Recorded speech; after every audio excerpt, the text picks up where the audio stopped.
Yeah, this is going to be a full tutorial on how to get started in Unreal Engine 5 making cinematics. So this is for anyone that's trying to learn the basics. First, go to the website and download the Epic Games Launcher. Once you've done that, go open up the Epic Games Launcher, go to Unreal Engine and install Unreal Engine 5. It's going to be around 60 gigs, so be prepared for that. Once you've done all of that, go to the marketplace and type in Paragon in the search bar. Add all of the Paragon characters into your basket. They're all free, so you don't need to worry about any of that. I'm using Countess and Kwang for our tutorial. Next, type in Infinity Blade, and you can add all of the free Infinity Blade assets into your basket. I'm using Iceland's, Infinity Blade Iceland's. Once you're done all of that, launch Unreal Engine 5.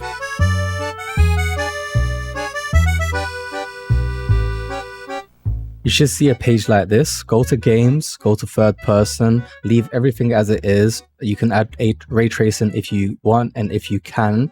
Choose a location to add your project, choose a name. Once you've done that, just press create and wait.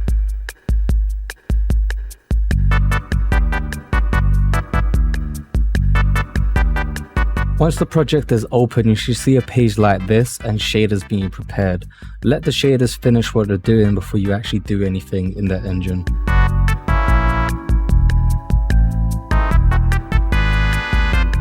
The big window in front of us is the viewport. This is where we're going to be spending most of our time. Holding down the right mouse button will make you look around, and using WASD while holding the mouse button will let you move around in the viewport. Holding Q and E will let you go up and down. If you select any object in the viewport, it's going to show you it in the outliner, and you can use the arrows to move it around. The three options above are going to let you either rotate or scale your object, and the options besides all of those will let you snap the objects to exactly how you want it.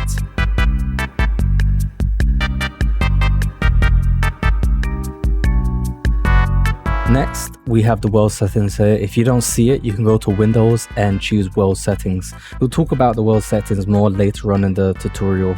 If you want to undo anything, you can press Ctrl Z and that will undo everything. That's pretty much everything in the viewport that we need. If you want to start adding assets into our project, go back to the Epic Games Launcher, go to your library, scroll down to where you see Vault, and you can start adding your Paragon characters and the Infinity Blade environmental map that we just added or downloaded into our Vault. So to do that, just press add to project, go to show all projects, go to 5.0 and add it like that. Unless if you've just downloaded Unreal Engine 5.0, then you don't need to do these steps.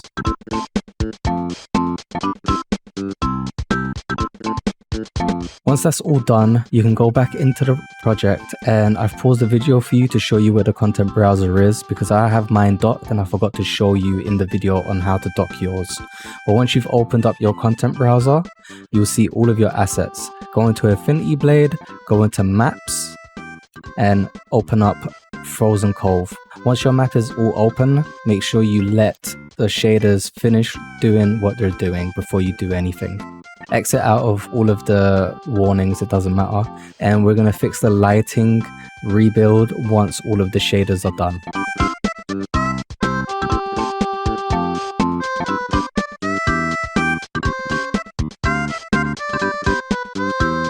Shaders are all finished. To fix the lighting and the reflection, go to build and build lighting only. Let this do what it's doing. Go get a coffee.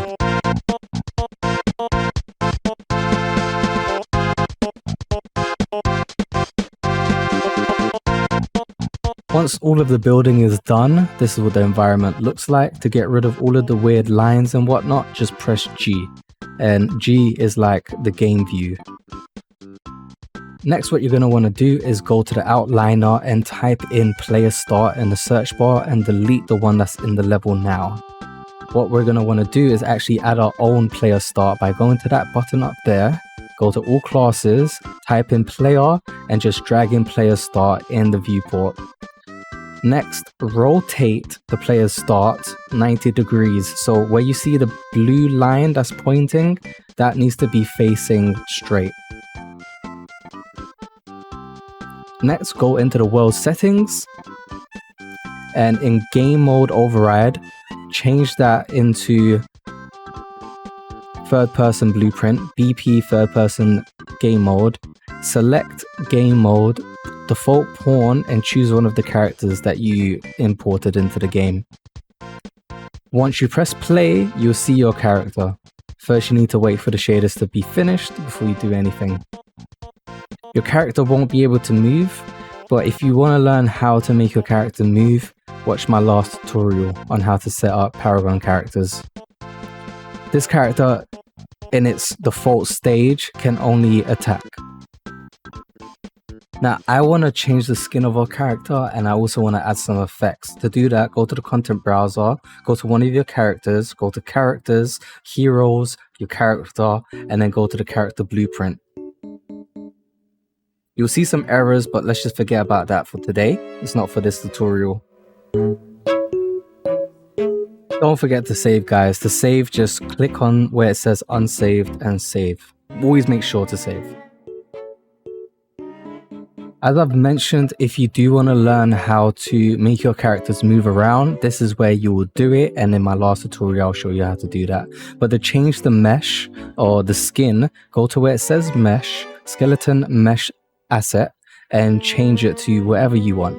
I'm using Shogun. Let the shaders do what they're doing before you carry on. So now we can exit out of the blueprint character, go to animations in the same folder, scroll all the way down until you see level start montage, and we're going to want to delete the play particle effect on this montage. Save, exit out, go down, and for this tutorial I want the last move to have an effect. So for Countess, her B normal montage is her last move. To add an effect, go to notifiers, where it says track 1, left click or right click, add notify and play particle effect. Once you do that, if you click on it, you can now assign an effect to that notify. So I'll be using /FX and just add that into that notifier there. You'll soon start seeing the effects taking place, and they're not actually right in the right location, and the rotation is off. So you just need to find a good position to add the effects. There's really no right or wrong way of doing this. I think it's all based on what you think looks good. So this is where I've got my effect, and I'm going to do the same thing now for our second character. So the same thing happens here. Just go to the blueprint character. You can change the skin of the character or the mesh.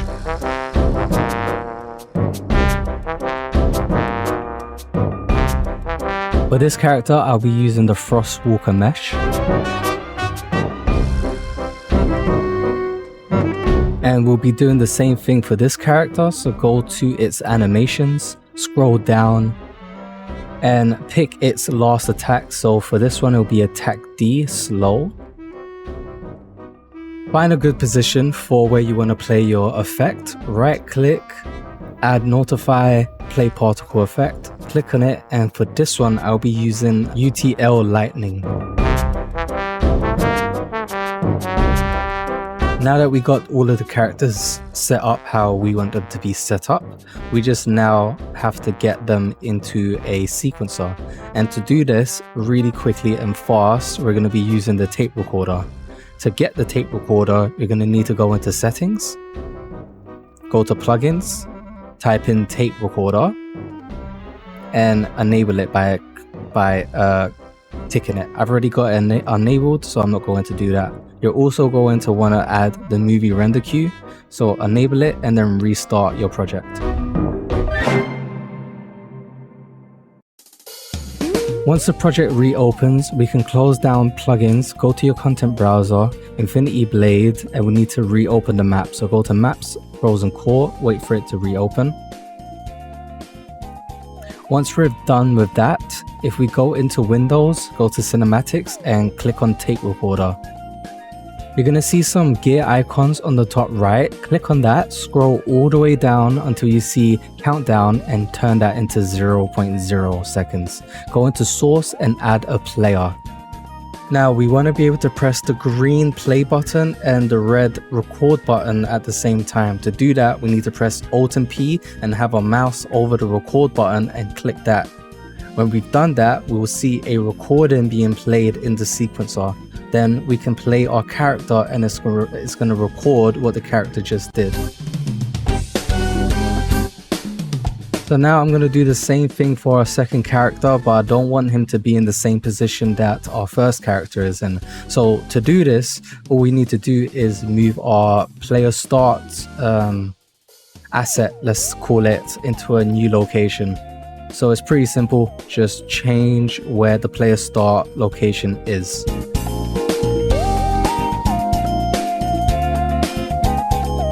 Once we're happy with the location that we've picked, what we need to do now is go into the world settings, and in default pawn class, all we need to do is just change it to our second character. And now if we press play, we will see our second character in the scene. You might want to change the location of where the character is standing. Either he might not be in the right place or he's hovering over something. So just do a little adjustments. Unfortunately, I couldn't find a great place to put our second character as his feet was always above ground, but it's okay, we're going to work with it. Now go back into Windows, Cinematics, Tape Recorder, and we're going to do the exact same thing that we did with our first character, but now with our second character.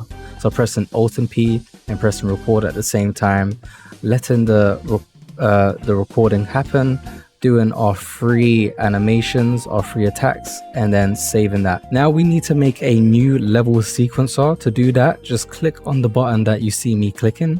Always remember to save, guys. Add a new level sequencer, name it to what you want, and you want to put it into a folder, but I actually forgot to do it in this tutorial. But for you, make sure you put it in a brand new folder. So I'll show you later on how to make folders. When you're done with that, you will see a new sequencer. Change the FPS to 24 and go into the content browser and go into cinematics. Takes your date that you just did, and don't pick those two sequences that you see there. Instead, you want to open one of the folders and then pick the sequencers with the character's name in it and just drag that into your new sequencer.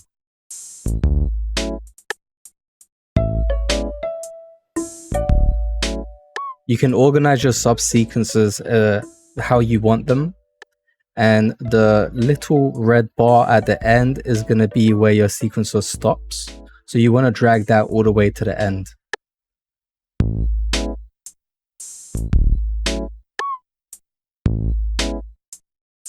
Now that you've got your two, let's say, animations, make sure to save. Always save, guys. You want to add a camera, and there's a camera icon that says create new camera. Just click on that, and the camera, you can now move the camera as if you're moving normally in the viewport. You can change the camera speed to get a precise position where you want your camera to be. Now you want to put your play bar in the first frame. You can click a button and scroll all the way down to where you see Cine Camera Actor, and you'll see a couple keyframes that we'll talk about later. But for now, we want to change the focal length. You can change it to whatever you want. I'm using 85 just because I like it. And we can also change the focus distance, which we'll be doing as well. The little circle buttons next to the arrows, those are your keyframes, and that's how we keyframe each position and anything really. So we'll do that now. So in transform, this is where your camera is moving and how your camera moves.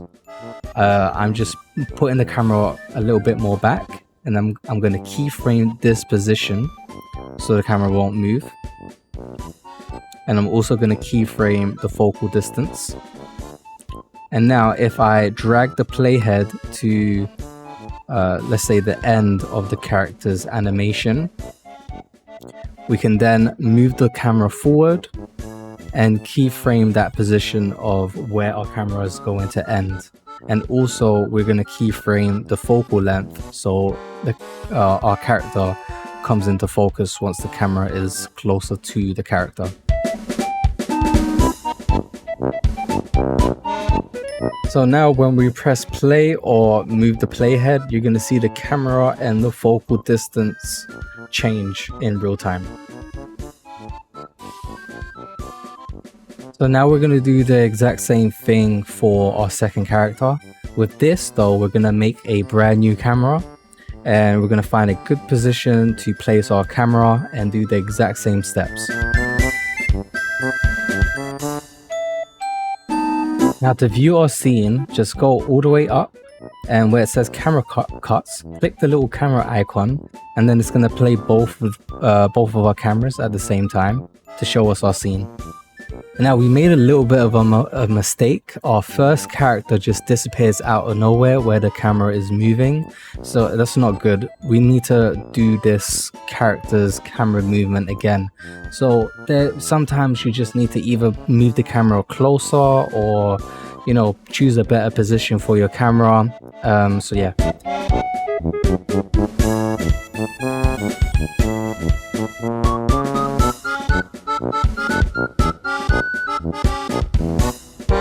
Now that we're happy with what we've done, we can render out our sequencer and make sure you save.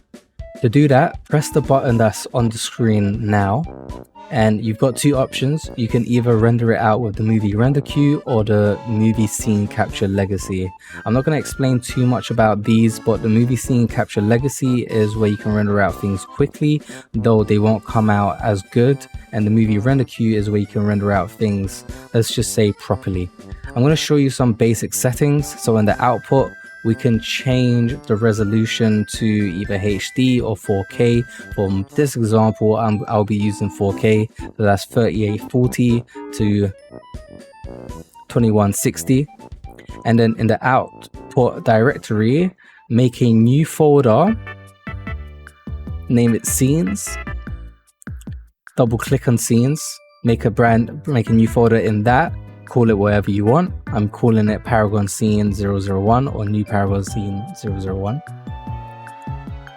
Double click that and select that as the folder. Delete JPG and add .exr and also add anti-aliasing. All of the settings that I'm showing you from here on out are very basic stuff. So like the sample count, this is very low for most sample counts. Click on override and also save your preset so you don't have to do these settings ever again. So I'm going to quickly show you now on how to make a folder in your content browser. So just go to your content browser, go to content and add a new folder by right clicking and new folder. Name it movie render queue if you want. You can name it what you want. And then we're going to be saving our preset for that movie render queue by opening it up, save as preset, go to content, movie render queue, and save it there. I forgot to also say in anti-aliasing, go to advanced and change the warm-up count to 120. Now all you need to do is just press render local and just wait for it to finish. Now we do have a slight little problem here. As you can see, the character's clothes are going a little bit crazy. I'm not 100% sure on why that's happening or how to fix it. I'm just hoping that in the future this fixes it itself, but if anyone does know how to fix that now and they can let me know in the comments, that would be amazing. Thank you.